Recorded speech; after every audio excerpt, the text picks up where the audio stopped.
Application for funds to support implementation of the Anti-Bullying Bill of Rights Act, attached as Exhibit 14206, which is on the back side of your agenda. This application is due tomorrow, and we are applying for $33,000 in reimbursement for expenses related to the Anti-Bullying Bill of Rights Act.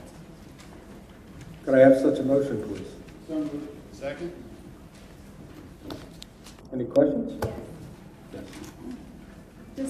Have we looked at how much we've spent for the harassment, intimidation, and bullying that we've been overseeing for the last few years since it was mandated? Yes, this is, there's certain items that you can apply for the reimbursement for, such as stipends, professional development, and materials. So this would be, I believe, I didn't fill out the application, Mrs. D'Angelo did, but I believe that most of this is stipends and materials. For the last year or the last? For the last year. The last year. You're still getting a lot of feedback. If you can't hear me in the back for some reason, we're just trying to adjust the volume so it sounds right all through the presentation. All in favor? Aye. Opposed? All right. The next order of business is a presentation on an updated presentation on our budget for school year 2014-15. Mr. Ring.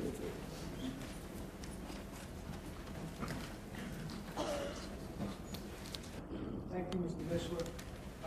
Again, I'm not going to use the mic tonight. I want to welcome everyone back here tonight. We have another outstanding turnout as we had last week. And certainly, I've been very impressed with this educational community that has really come together. And last week, I stood here and I asked you to please listen to our presentation and respectfully come up and give us your input. And you certainly did that. And I was extremely impressed with all of the input that we received that night, even from our eloquent students here, the members of the public who came up and were so passionate about the many wonderful programs that we have here in this district. And following that meeting, and certainly the board asked for your input, and I can't tell you of the hundreds of emails that we've been pouring through and reading and sharing, and certainly considering over the past week. We went to work immediately with our administrators, our principals, cabinet, our board, continuing our committee work, and considering all of the input that we received from the community, staff, and certainly tonight, after a week of doing that, we certainly tonight will propose again to the board where we feel we could deliver this program and preserve the quality that we all have come to know. So again tonight, our presentation will be the product of some very hard work by many people, and I include you in that work. I said we were going to be a team. We were a team. We worked all week long working with all of the input that has been provided to us. So we are up against the deadline of next week as far as putting a budget up. And tonight we asked for another meeting. We called you again and you came out. We appreciate that. I have one regret that we have a high school concert tonight where many people are at the high school, but when it comes time for these kinds of things, you cannot escape conflict. So tonight we are here to present an updated budget and to the board for their consideration, and certainly I think it reflects the incredible educational community that we have here. So without further ado, I'll ask the Sugars to please present this budget.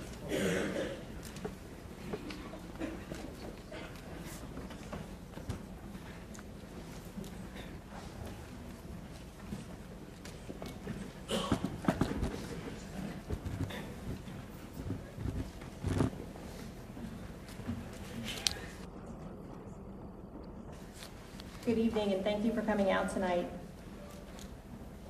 Before we get started, I wanted to talk a little bit about some of the presentations we've done already, where we have talked about sort of what the situation is and where we are. I heard some comments and saw some emails this week that seemed to indicate that as a district we have lost $4 million. We haven't lost $4 million.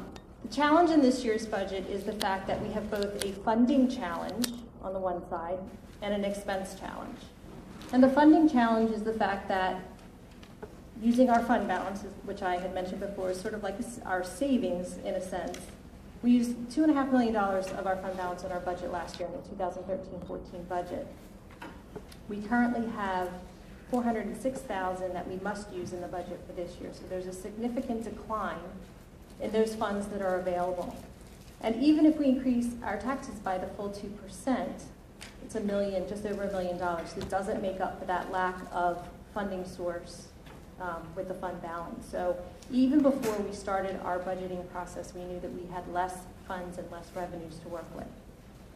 If we look on the expense side, we knew that we were going to have increases in expenses. At our current staffing levels, we were looking at $1.4 million increases in salaries and benefits of just over $900,000. Also, our other expenses, which is everything else, there's not salaries or benefits, were up as well. You know, our initial budget requests are always high, and we knew going into this process that they would need review, and we have done extensive review on them. So we had sort of this double whammy, if you will, of less funding available before we even started the budgeting process, and increases in expenses that we had to deal with. So that kind of contributed to this $4 million problem or deficit that we have been talking about. So some of the funding assumptions we had reviewed last week and refined over some of our committee meetings that we've had. The funding assumptions in the budget that we have been discussing has a 2% tax levy increase, which is the max tax levy increase that we can have. It also includes an activity participation fee, or a pay-to-play fee, if you will. Now, I think the last time I was here, these rates were a lot higher. We were talking about $300 at the high school and $200 at the middle school, and $40 to $80 at the UES. We have gotten some input that led us to believe that we should lower those numbers. So now we're looking at $25 to $50 at the UES for their co-curricular activities, $100 at WAMS for sports and theater with $25 for clubs, and $225 for sports or theater at the high school and $50 for clubs. It's an annual one-time fee per participant. So if you pay $225 and you play soccer, basketball, and lacrosse, you pay $225. You pay $225, you might only play one sport or might only be part of the theater.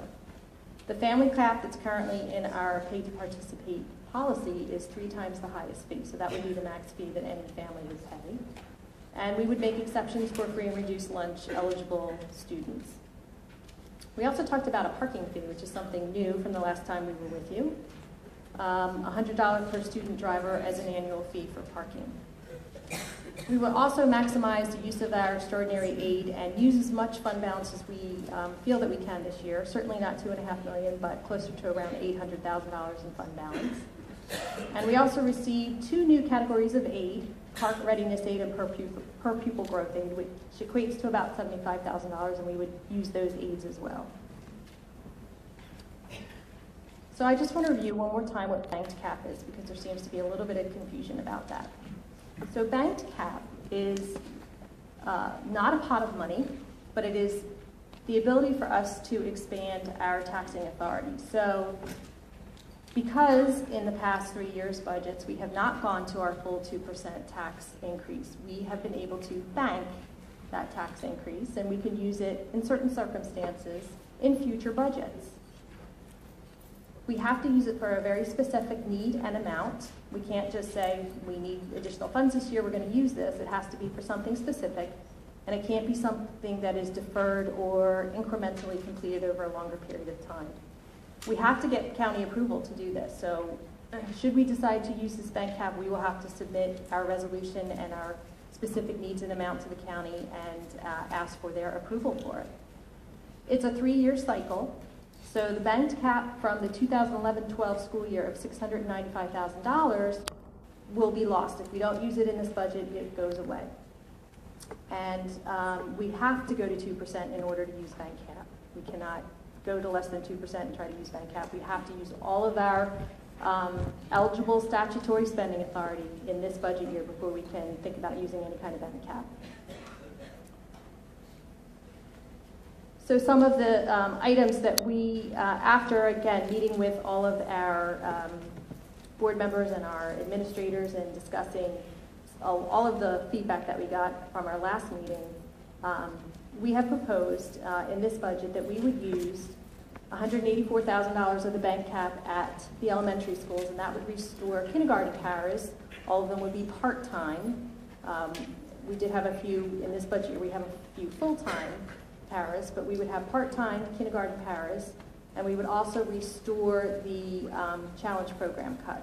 So we're going from 2 to 1, we would maintain the 2 positions at the elementary school.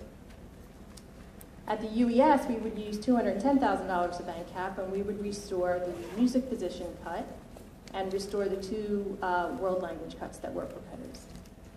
And at the WAM school, we would use $336,000 of banked cap, and we would restore the IT position, the science position, the 8/10 world language position, and we would also restore the language arts and math honors positions. That was 2 positions associated with that program.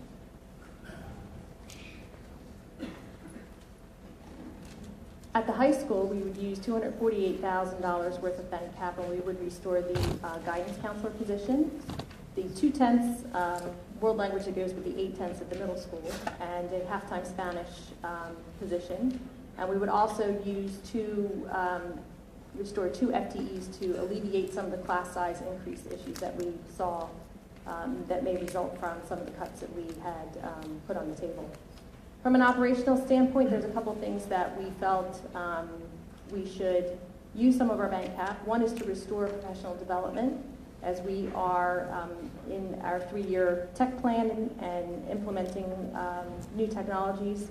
We had cut some of our professional development money, and we feel that we want to restore those funds to make sure that we can provide all the professional development that's needed. School schedule development. One of the things that has been loud and clear to us as we've been going through this process is that we need to start thinking about changes for the future, and we need to be able to provide the same things but perhaps do it in a different way. So one of the items that we would look at would be to work with someone to take a look at our schedules, to take a look at our curriculums, and try to suggest changes, look at changes, whether we do more through technology or whatever that may be, but to take a look at our current schedules and our current formats and curriculums and suggest and help us make some changes there. And also, we had cut lease purchase funds. Now, our lease purchase funds, it's a 5-year purchase program. We purchase a lot of our technology. We also purchase textbooks. We purchase buses, things of that nature through our lease purchase funds. And we would restore some funds that we had cut that would allow us to purchase additional technology. So our total use of bank cap would be at $1.1 million, just over $1,168,603 of proposed uses of bank cap for this budget. So if we did, in fact, use that much bank cap, we would use all of the bank cap from the 2011-12 year, and we would use some of the bank cap from the 2012-13 year. So starting out with $2.5 million in bank cap, we would use just over $1.1 million, and it would leave us with $1.3 million in bank cap that we could use in future years. So it would not be likely, will not be likely that we would generate any additional bank cap, certainly not in this budget year coming up. But we still need to make cuts because we still have some additional things that we need to do to close that gap. So we would be looking still, due to decline in enrollments, there would be a 2.7 FTE cut at the elementary level.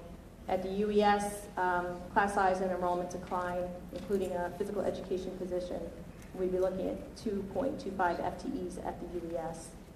At WAMS, the Family Consumer Science program would be cut, and there would be one special education retirement that would not be replaced at the WAM school. And at the high school, we'd also be cutting the family consumer science program and would have some class size issues across all of the content areas at the high school. And those total cuts would equate to just over $1.2 million. From an operational standpoint, we would also make additional cuts. One of the cuts would be to outsource the nighttime custodial cleaning at the high school. We currently have outsourced custodial cleaning at the elementary schools, the UES, and just last year at the middle school. We have a piece of the high school outsourced now. We would look to outsource the rest of that nighttime custodial staff. We would also look at all of our other operational areas: transportation, maintenance, capital, insurance, classroom materials. We cut another $646,000 out of that area. That included looking at our tuition, our child study team, guidance, media center, all those kinds of support areas as well. We've also had gotten a lot of questions about administrative personnel, and we did cut a position initially during our budget construction, so we haven't been talking about it as part of our budget cut process because that was something that was cut going into the budget process. So there would be one administrative cut in the budget as well, and that came to $1.4 million in cuts. So we look at the tax impact of what this would equate to. Right now, for next year, the estimated ratables is $3 billion, just over $3 billion. Our average assessed home is pretty stable from year to year, so we're looking at $445,300 is the average assessed home. The total tax levy would go from $58,670,000 to $60,931,000, and the increase in the tax levy on the average assessed home would be approximately $141. There were some comments made the last time we were here about going back to levels at 2001, so we went back to take a look at that to see what it looked like then and what it looks like now. 2001, we had 270 teachers, 4 interpreters, 62 paraprofessionals, 31 grounds and buildings and grounds staff. We had 21 administrators, 30 secretaries, 22 non-affiliated. Non-affiliated is our tech staff, sort of our middle management staff, supervisor of transportation, buildings and grounds, things like that. Transportation staff, we had 41, for a total of 482 staff for 3627 in student enrollment for that year. Fast forward to 2013, we have 360 teachers, 3 interpreters, 100 paraprofessionals, 26 buildings and grounds staff, 20 administrators, 28 secretaries, 20 non-affiliated, 21 transportation, for a total of 579. And our enrollment is just over 300 students higher. So we have to make a lot of cuts to go back to 2001 levels in our teaching staff. Another question that has come up a lot is, okay, so we used bank cap this year, we solved the problem for this year, what happens in the future? This is, it's going to be a perpetual problem with a 2% cap in place and increases in expenses every year. What happens in the future? So we know that if we take a similar increase for 15-16 as we have in 2014-15, we would be looking at approximately, and again, these are just back of the envelope calculations, approximately a $3.2 million increase in expenses. Assuming that all of our funding projections are the same, let's say that we use the same amount of fund balance, we get the same amount of state aid, we have the same amount of tuition, all of those kinds of things, but we increase the taxes by 2%, we'll still need to find alternative revenue sources of approximately $2.1 million to accommodate that increase. So the message that we're getting loud and clear is that we need to start looking at different ways of providing what we provide in different ways that might not be as expensive, and to look at other revenue sources. What I did want to point out is that there's been a lot of talk about alternative revenue sources, corporate sponsorships, doing things to bring in revenue from other sources. And I would like to point out that we do bring in a certain amount of revenue each year just from bringing other students into the district. We have approximately $400,000 in regular education tuition that comes in and another $800,000 in special education tuition that comes in. We also have a pretty active rental of our facilities. If you come up here just about any night or on the weekends, particularly at the high school and the middle school, we probably make about $130,000 a year by renting out all of our facilities. Now, there's some costs associated with that, but we do bring in money doing that. We also provide business services for a neighboring school district, the Delanco School District. We provide business administrator services for them, and we make about $40,000 a year by doing that as well. So we do have some other revenue sources that perhaps we need to think about and promote a little bit more. But, you know, for long-term sustainability, we're going to have to look at doing things a different way.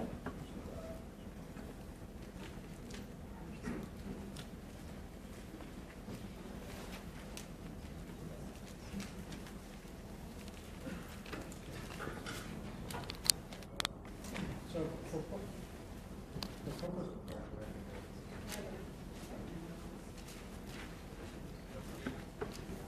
Walk past. It's flashing. So for purposes of this evening, I just want to reiterate the schedule with respect to our budget. As you know, because many of you were here, last week we took public comment about the budget. We have listened to what you said. We've received many thoughtful, fair, and passionate emails on either side of the equation, whether it's about particular programs or whether it's about tax increases. And we've asked the administration to balance all that and to also consider the fact that we had very small tax increases over the last 3 years for a reason. There's basically three simple scenarios that could have happened over those last 3 years. Number one, we could have budgeted the cap at 2% and continued to spend at a 0% tax increase, thereby accumulating the difference, what's now about $1 billion, and it was then too. And each year we could have done that, and we would be right back in the same place where the board would have to vote on a budget to appropriate fund balance surplus into this budget to make it balanced. The second scenario is the really bad one, whereas we tax the cap at 2%, and we spend much more than what the actual budget increase was. So let's say, I think 1 year our tax increase was like 0.4%. So let's say we spent in that year 1.2%, and even though we had budgeted a lower level, we would have shrunk the amount of bank cap that we would have accumulated. And the third scenario, which is the one that we're in right now, is we left the money in the taxpayer's pocket. It has a string. The rules are very clear. They were from the start of the cap, that the board has the ability to access those funds at some time in the future under certain circumstances, which we have some of those circumstances in play here, with the understanding that it can't exceed, what we left in the pocket, essentially. And so that's what we have been discussing, charged the administration to look at, and that's their recommendation, that we use a portion of that. The next step in this process is next Tuesday night is our regular monthly board meeting. At that meeting, we will approve a preliminary budget. At that point, it's only going to the county. It's not the final budget. As all of you know, these budgets tend to change sometimes in some years more dramatically than others, but they always change between the preliminary and the final. The final budget vote is April 29th. We'll probably plan on some public presentation of where we are, because as every day goes along, we get a new set of facts. And we're talking about a small magnitude of change here, but just to be fair and totally transparent, we'll probably have another meeting. Well, we actually have a board meeting scheduled for April 18th. There may be another,